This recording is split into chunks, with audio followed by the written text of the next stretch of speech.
পৰোক্ষভাৱে শুনি থকা কথা এটা আজি প্ৰত্যক্ষভাৱে শুনিবলৈ পালোঁ।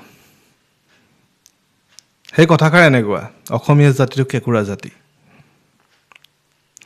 কোনোবাই যদি কিবা এটা উন্নতি কৰিছে, তেওঁক গিৰাবলৈ আমাৰ অসমীয়া জাতিটোৱে উঠি পৰি লাগে।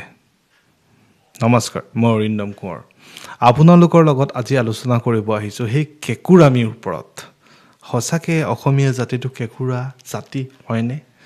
আপোনালোকে এবাৰ এই বুকুখনত ধৰি কওকচোন, সঁচাকৈ কেতিয়াবা আপুনি মই কাৰোবাৰ লগত কেঁকুৰামি কৰিছোঁ নেকি? বুজিছে নহয় কেঁকুৰামি মিনিংটো কি? কেঁকুৰা জাতি সঁচাকৈ আমি হয় নেকি?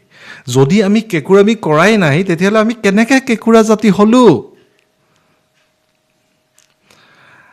মই মানি লৈছোঁ আপুনি আপোনাৰ জীৱনত বহুত সুখী। মই মানি লৈছোঁ আপুনি আপোনাৰ জীৱনত বহুত ধন সম্পত্তি, হেল্থ, ৱেল্থ, স্পিৰিচুৱেলিটি, ৰিলেশ্যনশ্বিপ সকলো ক্ষেত্ৰতে আপুনি ছাকচেছ। আপুনি জীৱনত জয়গান গাব পৰা ক্ষমতাশালী এজন ব্যক্তি, বা আপুনি নিজে ভাবে যে আপুনি এজন সুখী, আপুনি এজন ছাকচেছফুল মানুহ, সফল মানুহ।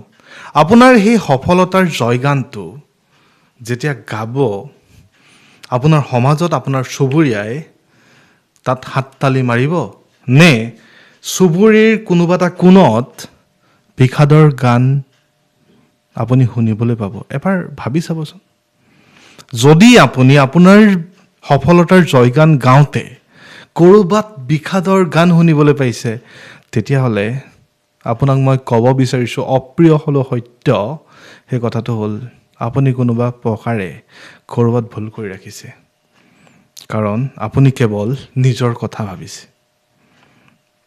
মানুহ স্বাৰ্থপৰ হ'ব পাৰে, মানুহৰ এইটো বিহেভিয়াৰ হ'ব পাৰে বহুত, কিন্তু অন্ততঃ আপুনি বা আমি অসমত বাসিন্দা সকলো অসমীয়া হিচাপে আমি কোনোদিন সেই কেঁকুৰা জাতিৰ চিনাকি ল'ব নোৱাৰোঁ। আপুনি কোনোবা এটা চুবুৰীত প্ৰকাণ্ড, সকলোৱে দেখি পোৱাকৈ জাকত জিলিকাকৈ এটা বিল্ডিং সাজিছে, আৰু আপোনাৰ কাষতে ভোকাতুৰ কোনোবা এজন কেঁচুৱাই কান্দি আছে, কেনেকুৱা লাগিব আপোনাৰ? আপুনি আপোনাৰ ভাতগড়া বুলি কৈছোঁ, অসমীয়া মানুহ নহয় জানো? বেলেগ পিজ্জা, বিৰিয়ানী, পোলাও, যি হওক আপোনালোকে জানে, কিন্তু কাষৰ ৱালৰ ইপাৰে থকা ভোকাতুৰ কেঁচুৱাটোৱে যিদিনাখন কান্দি আছে, আপোনাৰ সঁচাকৈ সেই বিলাসী হওক লাগে আমাৰ অসমীয়া সেই ভাতগড়া পেটত হজম হ'বনে? এবাৰ নিজক ভাবি চাওকচোন। তেতিয়াহ'লে আমি কি কৰিব পাৰোঁ? চাওক, বহুত বিপদজনক অৱস্থা। আমি এই বাক্যটো আমি সমাজত কিয় শুনিব পাইছোঁ, আমি কেঁকুৰা জাতি? কাৰণ উদাহৰণ আছে, কিন্তু সেই উদাহৰণটো আমি আঁতৰাব লাগিব। সেই উদাহৰণটো এনেকুৱা, কেঁকুৰা জাতিৰ কিবা এটা যে বাক্য যে আহিলে, সেই বাক্যটো এনেই কিন্তু নাহে, আপুনিও জানে ময়ো জানো। কোনোবাই ক'ৰবাত কাৰোবাক কেঁকুৰামি কৰিছে কাৰণে এই অৱস্থা। কিন্তু আপোনাক মই এটাই অনুগ্ৰহ কৰিব বিচাৰোঁ, সেই কেঁকুৰামি নকৰিব যদি আপুনি কৰিছে, আৰু যদি নাই কৰা আপোনাক হৃদয়ৰ পৰা নমস্কাৰ। কিয় জানে? আপুনি যদি কিবা এটা সফলতাৰ খোজত আগবাঢ়িছে, আপুনি আপোনাৰ উন্নতি হোৱাৰ লগে লগে গোটেই চুবুৰীটোৰ উন্নতি হ'ব, গোটেই অঞ্চলটোৰ উন্নতি হ'ব, গোটেই ৰাজ্যখন উন্নতি হ'ব, সেই ৰাজ্যৰ পৰা দেশখনৰ উন্নতি হ'ব। গতিকে কেৱল আপুনি উন্নতি যে কৰিছে, সেই উন্নতি আপোনাৰ লগতেই সীমাবদ্ধ নকৰিব। কাৰণ সদায় মনত ৰাখিব, সেই ভোকাতুৰ কেঁচুৱাটোৰ কান্দোনে কিন্তু আপোনাৰ সফলতাৰ জয়গানত বিৰক্তিকৰ সৃষ্টি কৰিব পাৰে।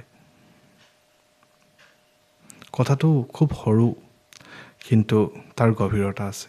সময় পালে কেতিয়াবা এই কথাটো ভাবি চাবচোন,